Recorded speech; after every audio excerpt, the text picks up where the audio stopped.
Bonjour. Maintenant, nous allons traiter la caractéristique électrique d'un dipôle.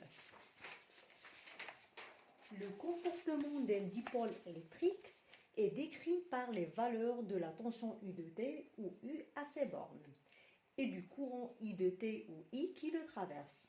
Le lien entre ces deux grandeurs est la conséquence des propriétés physiques de ce composant. La courbe donnant la tension en borne d'un dipôle en fonction de l'intensité du courant traversant ce dipôle est nommée caractéristique du dipôle. On peut tracer deux sortes de caractéristiques, à savoir la caractéristique tension-courant U égale à FI, F de I, et la caractéristique courant-tension I égale à G de U. Expérimentalement, ces caractéristiques sont tracées point par point. Selon les propriétés du composant, la caractéristique U de I ou I de V d'un dipôle électrique présente un certain nombre de particularités intéressantes, à savoir la caractéristique d'un dipôle passif passe par l'origine du plan UI ou le plan EU. La caractéristique graphique d'un dipôle actif ne passe pas par l'origine du plan UI ou le plan EU.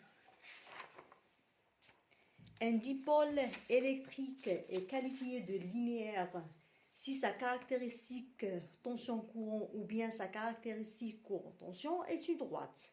Cette caractéristique s'écrit sous la forme U de T égale à B plus A I de T ou U égale à B plus AI ou encore I de T égale à Q plus PU de T ou I égale à Q plus PU.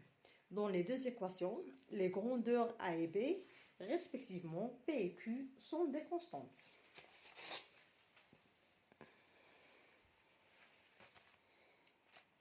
Sur cette figure, on donne la représentation des caractéristiques électriques de deux dipôles particuliers, à savoir la résistance et la diode.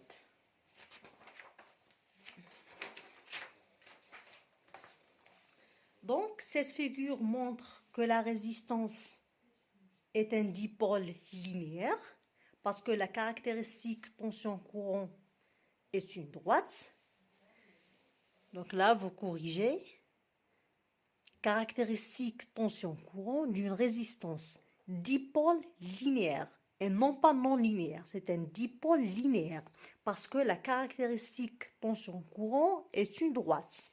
U égale à RI. Et alors que la diode est un dipôle non linéaire parce que la caractéristique courant-tension n'est pas une droite. Donc un circuit électrique est dit linéaire s'il ne comporte que des dipôles linéaires. Dans le cas contraire, il sera considéré comme un circuit non linéaire.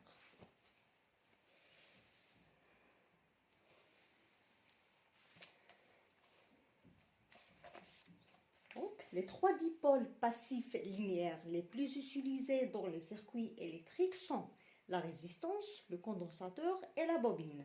Ces trois éléments possèdent les propriétés suivantes. La résistance est un élément de circuit qui dissipe de l'énergie électrique. Elle est caractérisée par sa résistance grand R en ohm. Le condensateur est un élément de circuit capable de stocker de l'énergie électrostatique. Il est caractérisé par sa capacité C en farad. La bobine est un élément de circuit capable de stocker de l'énergie magnétique. Elle est caractérisée par son inductance ou self-L en Henry. Donc les lois de fonctionnement de ces trois composants électriques sont regroupées sur le tableau suivant. Les résistances, condensateurs et bobines constituent des dipôles linéaires si les grandeurs grand R, grand L et grand C sont des constantes.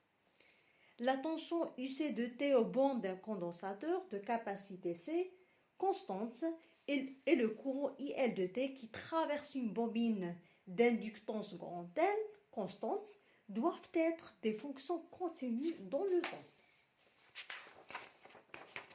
Le régime continu est un régime pour lequel toutes les grandeurs électriques, courant et tension, sont constantes dans le temps.